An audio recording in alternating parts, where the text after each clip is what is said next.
বর্তমান সরকার ক্ষমতা আসার পর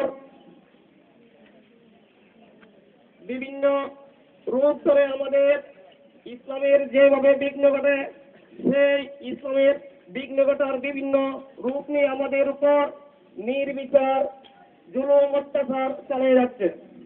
সর্বপ্রথম আওয়ামী সরকার ক্ষমতা আসার পর নারী নীতিমালা নিয়ে আমাদের উপর আমাদের অনেক ভাই আন্দোলন করতে গিয়ে আমাদের ইসলামের দাবি উত্থাপন করতে গিয়ে অনেক ভাই শহীদ হয়েছেন, আপনারা সবাই অবগত আছেন। এরপর এই সরকার যুদ্ধ অপরাধী নাম দিয়ে এদেশের দাড়িওয়ালা টুপিওয়ালা এদেশের আল্লাহওয়ালাদেরকে হত্যা করার এক বিরাট ফায়দা চালাচ্ছে। দাড়িওয়ালা আমরা অনেকদিন পরে জানতে পেরেছি এরা যুদ্ধ অপরাধের বিচার করবে না, এরা মুসলিম উম্মাহার বিচার করবে, এরা টুপিওয়ালার বিচার করবে।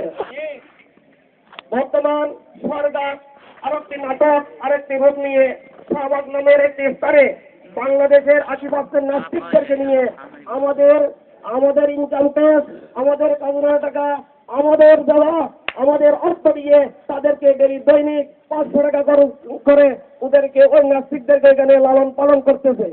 এখানে কাজ হচ্ছে 24 ঘন্টা ইসলাম অবমাননা, নবীকে কটূক্তি করা, ইসলামকে কটূক্তি করা এবং আল্লাহকে ফাঁসি দেবে, মোহাম্মদকে ফাঁসি দেবে, বিভিন্ন দলক নিয়ে এরা এখানে লেখালেখি করতেছে।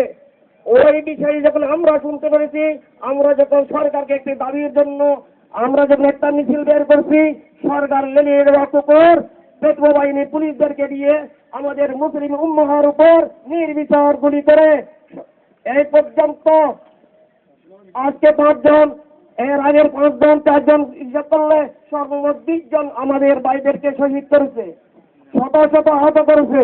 সেই জন্য আজকে আমাদের সারা বাংলাদেশের মুসলমান তৌহিদি জনতা এক হয়ে সরকারকে আজকে আমাদের দাবি, এই দেশে নাস্তিকদের কোনো স্থান নাই, এই দেশে মুসলিম উম্মার স্থান।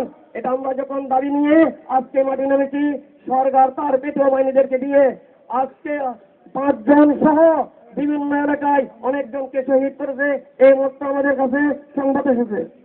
ভাই বন্ধুগণ, আপনাদেরকে আমরা বলতে চাই, আজকের আন্দোলন শেষ নয়, আগামী আরো 10 মাস এই সরকারের সময়, 10 মাস যদি আমাদের উপর থেকে কোনো নির্দেশ আসে কর্মসূচির, তা আমরা সর্বজনে যার যেটা আছে সেইটা নিয়ে ইত্যাদি নিয়ে আমরা প্রস্তুত থাকতে হবে। এই নাস্তিকদেরকে পর্যন্ত শাহবাগের কর্মসূচি করে না ফিরে অতক্ষণ পর্যন্ত আমরা ঘরে ফিরব না, যতক্ষণ পর্যন্ত নাস্তিকদেরকে বাংলাদেশের বুক থেকে নিশ্চিন্ন করতে না পারি, অতক্ষণ পর্যন্ত আমরা আন্দোলনে এগিয়ে আসতে হবে। এই ওয়াদা সবাই প্রস্তুত আছেন? সাথে সাথে আরেকটা কথা বলতে চাই, যেন আমাদের মিছিল থেকে, আমাদের সমাবেশ থেকে কোনো মুসলমান ভাই বাইরের কোনো নাগরিক হাত বা কথাবার্তার মাধ্যমে কোনো কষ্ট না হয়, সেজন্য আমরা লক্ষ্য রাখতে হবে। আমরা আজকে এখানে মিছিল আসার পর আগে আপনারা ওয়াদা করেছিলেন যে কোনো গাড়ি, কোনো দোকান, কোনো উচ্ছৃঙ্খল কোনো মিছিল দিবেন না, কিন্তু দুঃখের বিষয় আজকে আসার পর নারায়ণহাটে যখন একটা দোকানে একটা বাড়ি বা ওদেরকে দোকান ভাঙার চেষ্টা করেছেন, সেই আমি আজকে এই সমাজ থেকে আমি নিন্দা জানাই, সর্বপ্রথম দুঃখ প্রকাশ করি।